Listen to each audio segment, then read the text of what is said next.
অলি পুলিশকে সব খুলে বলে। সব শুনে পুলিশ অফিসার বলে, কিন্তু শ্রেয়ান তো দেশেই নেই, শ্রেয়ান এখন লন্ডনে রয়েছে, তুমি মিথ্যে কথা কেন বলছো? এটা শুনে অলি বলে, সবাই মিথ্যে কথা বলছে। দীপা অলিকে কথা দেয়, যে অপরাধ করেছে তাকে তোর মা শাস্তি দিবে। দীপা কি পারবে আসল অপরাধীকে শাস্তি দিতে? মিশকা অলিকে নিয়ে যায়। অলি মিশকাকে চিনে ফেলে। অলি বলে, মিশকা আন্টি। মিশকা বলে, আমি মিশকা না, আমার নাম হলো টিস্কা সেন, আমি তোমাকে হসপিটাল নিয়ে যাচ্ছি। অলি আবার অজ্ঞান হয়ে যায়। মিশকা নাটক করে বলে, ড্রাইভার তাড়াতাড়ি হসপিটাল নিয়ে চলো। অলি আবার অজ্ঞান হয়ে গিয়েছে। এটা বলে মিশকা আবার হাসতে থাকে। মিশকা একাই বলতে থাকে, তুমি আঙুলের সাথে খেলছো রূপা, তুমি দেখবে এবার আমি কি কি করি। তুমি জানো না মিশকা সেন কতটা জিনিয়াস। অলিকে না দেখতে পেয়ে দীপা কান্না করতে থাকে। সূর্য দীপাকে সামলানোর চেষ্টা করে। জয় আন্দাজ করতে পারে এই কাজটা মিশকা করেছে, এর জন্য জয় মিশকাকে কল করে। মিশকা অলিকে নিয়ে হসপিটালে যায়। মিশকা ফোন ধরে দেখে জয় কল করেছে। মিশকা বলে, এখন ফোন ধরা যাবে না। মিশকা ফোন কেটে দেয়। জয় বলে, মিশকা আন্টি ফোন ধরছে না। এইদিকে অলিরও জ্ঞান ফিরতে শুরু করে। মিশকা এটা দেখে একটু ঘাবড়ে যায়। মিশকা অলিকে বলে, অলি তুমি ঠিক আছো? এই যে আমি তোমার টিস্কা আন্টি, আমি তোমাকে হসপিটাল নিয়ে এসেছি। তোমার বাবা তো তোমার মাকে নিয়ে ব্যস্ত, তারা তোমাকে হসপিটাল আনতে আনতে তুমি আর অসুস্থ হয়ে পড়তে। তুমি তো জানোই তোমার মা তোমার জন্য কি কি করেছে। অলি বলে, মা আমাকে বাঁচাচ্ছিল। মিশকা বলে, না, তোমার মা তোমাকে বাঁচাচ্ছিল না। মিশকা আবার বলতে থাকে, তোমার মায়ের জন্য আমার বোন মিশকা মারা গিয়েছে। দেখো তুমি আমার কথা কাউকে বলো না, আমি তোমার দলে, আমি তোমার মায়ের জন্যই আমার বোনকে হারিয়েছি। মিশকা এভাবে অলির মন বিষিয়ে দিতে থাকে।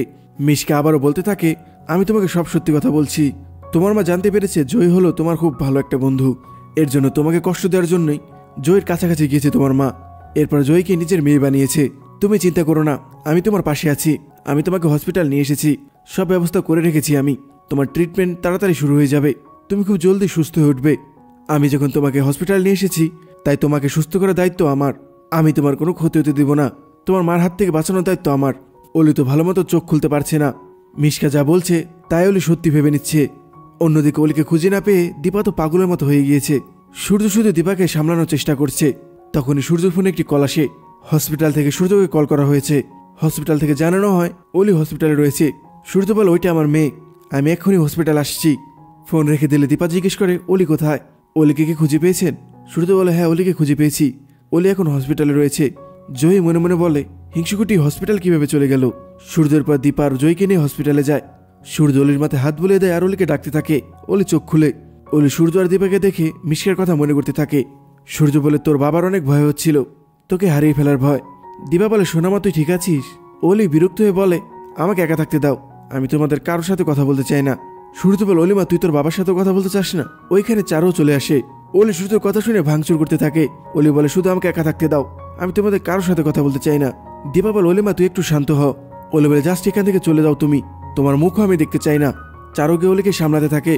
অলি শুধু বলতে থাকে, ওই মহিলা এখানে কেন এসেছে, ওনাকে চলে যেতে বলো। সূর্য বলে, অলিমা মার সাথে এভাবে কথা বলতে হয় না। দীপা বলে, সোনামা তুই এভাবে কেন কথা বলছিস, তুই আমার সাথে কেন এরকম করছিস? জয় বলে, অলি তুমি তোমার বেস্ট ফ্রেন্ড, তুমি আমার একটা কথা শুনবে প্লিজ? অলি বলে, আমি কারো কথা শুনতে চাই না, আমি শুধু একা থাকতে চাই। পরিস্থিতি খারাপ দেখে ডক্টর সূর্যদের রুম থেকে বেরিয়ে যেতে বলে। অলি দীপাকে দেখে আবারও বলে, এখনো দাঁড়িয়ে রয়েছে, এখনো কেন যায়নি? ডক্টর আবারও বলে, দেখুন ওর স্ট্রেস হচ্ছে, আপনারা প্লিজ বাইরে যান। দীপা কান্না করতে করতে জয়কে নিয়ে রুমের বাইরে চলে আসে। সবাই রুমের বাইরে বসে অপেক্ষা করছিল। দীপা মন খারাপ করে শুধু দাঁড়িয়েছিল। চারু বলতে থাকে, কি হয়েছে সেটা ভাবলে আমার হাত পা কাঁপছে। সূর্য বলে, এসব কথা বাদ দাও না, অলি তো এখন ঠিক আছে। চার পরে আমার মনে হয় না অলি এত সহজে ট্রমা থেকে বেরোতে পারবে। এতটুকু মেয়ের সাথে এত কিছু হয়ে গেল, ও কেন এত কষ্ট পেল? ও এখন হয়তো একটু সুস্থ রয়েছে, কিন্তু তোকে অনেক পরীক্ষা করবে। পরীক্ষায় যদি অন্য কিছু উঠে, তখনই ডক্টর এসে বলে, চিন্তা করবেন না, আমরা সব পরীক্ষা করে দেখেছি, ওর ইন্টারনাল কোনো ক্ষতি হয়নি। সবার মন থেকে একটু হলেও চিন্তা দূর হয়। সূর্য রিপোর্টগুলো দেখতে থাকে। চারু ডক্টরকে বলে, আচ্ছা আমি কি ভেতরে যেতে পারি? ডক্টর পরে মা গেলে ভালো হয়। দীপা যাওয়ার জন্য পা বাড়ায়, আবার দীপা থেমে যায়। দীপা চোখের সামনে একটু আগের ঘটনা আবার ভেসে ওঠে। দীপা আবার পা পিছিয়ে নেয়। ডক্টর জিজ্ঞেস করে, আচ্ছা আপনাদের মধ্যে ওর মাকে? দীপার চারু কেউই কথা বলে না। দীপা চারুকে গিয়ে বলে, যাও চারু। চারু বলে, কিন্তু আমি তো ওর এখনো মা হয়ে ওঠেনি, এখনো হতেও পারলাম না। জয় বলে, ভিতরে আমি যাব, কারণ আমি তোর বোন। এটা শুনে সূর্য জয়ের দিকে তাকায়। জয় বলে, মানে ও তো আমার বোনের মতোই, আমরা দুজন বেস্ট ফ্রেন্ড, আমি ওর সাথে কি কথা বলতে চাই। ডক্টর বলে, আচ্ছা ঠিক আছে। ডক্টরের পর জয়কে নিয়ে রুমের ভিতরে যায়। জয় গিয়ে ওলের পাশে গিয়ে বসে। নার্সের হাত থেকে কিছু একটা পড়ে যায়। জয় আবার ভয় পেয়ে বলে, রুমের ভিতরে কে রয়েছে? নার্স বলে, আমি রয়েছি। জয় ভেবেছিল হয়তো রুমের মধ্যে মিশকা রয়েছে। জয় নার্সকে জিজ্ঞেস করে, আপনি কি একাই রয়েছেন এই রুমের মধ্যে? নার্স বলে, হ্যাঁ আমি একাই রয়েছি। অলি চোখ খুলে জয়ের দিকে তাকায়। জয় অলির হাত ধরে। জয় বলে, অলি তোমার মা তোমাকে বাঁচিয়েছে। অলি বলে, না জয়ী, আমাকে হসপিটাল অন্য একজন নিয়ে এসেছে, আমার মা ছিল না। জয়ী বলে, তোমার আসতে দেরি হচ্ছিল দেখে মাই আমাকে নিয়ে তোমাকে খুঁজতে বেরিয়েছিল। মা সানায়াদের বাড়িতেও গিয়েছিল। সানায়া প্রথমে সত্যিটা স্বীকার করতে চায়নি, পরে মার জোরাজুরি করায় সানায়া সত্যিটা স্বীকার করে। সানায়াই তো আমাদের জানিয়েছিল তোমার বেরোনোর পরপর শ্রেয়ানও বেরিয়ে গিয়েছিল।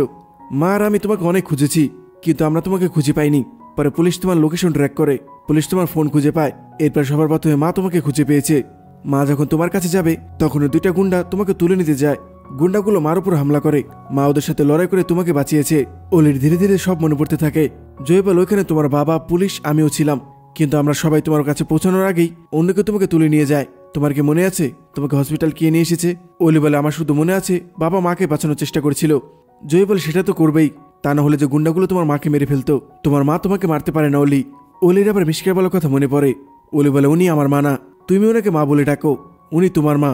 জয় কিছু একটা অলিকে বলতে যাবে, তখনই সূর্য আসে রুমের ভিতরে। সূর্য বলে, কি হয়েছে জয়? ওইদিকে রুমের বাইরে পুলিশ অফিসার আসে। দিবা অফিসারকে বলে, আমার মেয়ের সাথে একটা খারাপ কিছু হয়ে যেতে পারতো, এটা একটা অপরাধ, আপনারা দেখবেন আসল অপরাধী যেন শাস্তি পায়। অফিসার বলে, আমরা ইনভেস্টিগেশন করার জন্য এসেছি। আচ্ছা, ওর এখন কি কন্ডিশন? ওকে আমাদের সাথে কথা বলতে পারবে? তখন চারু এসে বলে, ডক্টর তোকে অনেক আগে ঘুমের ওষুধ দিয়েছিল। অফিসার বলে, আচ্ছা ঠিক আছে, আমরা ভিতরে গিয়ে দেখছি। দিবা বলে, আচ্ছা আমি কি ভিতরে যেতে পারি? অফিসার বলে, ওর কাছের একজন থাকলে ভালো হয়। চারু বলে, ওর বাবা ভিতরে রয়েছে। দীপা চারুর দিকে তাকিয়ে থাকে। দীপা চারুর কথায় কষ্ট পেয়েছে। সূর্য রুম থেকে বেরিয়ে পুলিশ অফিসারকে বলে, আপনি তো অলির সাথে কথা বলবেন, আসুন ভিতরে আসুন। অফিসার রুমের ভিতরে যাওয়ার আগে দীপাকে বলে, আপনিও আসুন। দীপা রুমের ভিতরে যায়, শুধু চারু বাইরে থাকে। চারু কান্না করে বলে, আমাকে কি সারা জীবন বাইরে থাকতে হবে? আমি কি সবসময় আউটসাইডার হয়ে থাকবো? আমাকে অলির কাছে যেতেই হবে। এটা বলে চারু রুমের ভিতরে যায়। পুলিশ অফিসার অলিকে বলে, তুমি এখন কেমন আছো? তুমি কি সব সত্যি বলতে পারবে? অলি বলে, সবকিছুর জন্য দায়ী হলো শ্রেয়ান দেশপান্ডে। অফিসার বলে, সবকিছু ভেবেচিন্তে বলো। অলি এরপর সবকিছু খুলে বলে কি কি ঘটেছিল। অলি বলে, আমার ওই পার্টিতে ভালো লাগছিল না, এর জন্য আমি বেরিয়ে এসেছিলাম। জয় বলে, ও আমাকে কল করেছিল। অলি বলে, আমি বেরিয়ে কোনো ক্যাব পাচ্ছিলাম না, আমার ফোনে চার্জও শেষ হয়ে গিয়েছিল। তখন ওইখানে শ্রেয়ান আর তার বন্ধু আসে। ওরা আমাকে বলে, আমি তোমাকে লিফট দেই, এত রাতে তো তুমি গাড়ি খুঁজে পাবে না।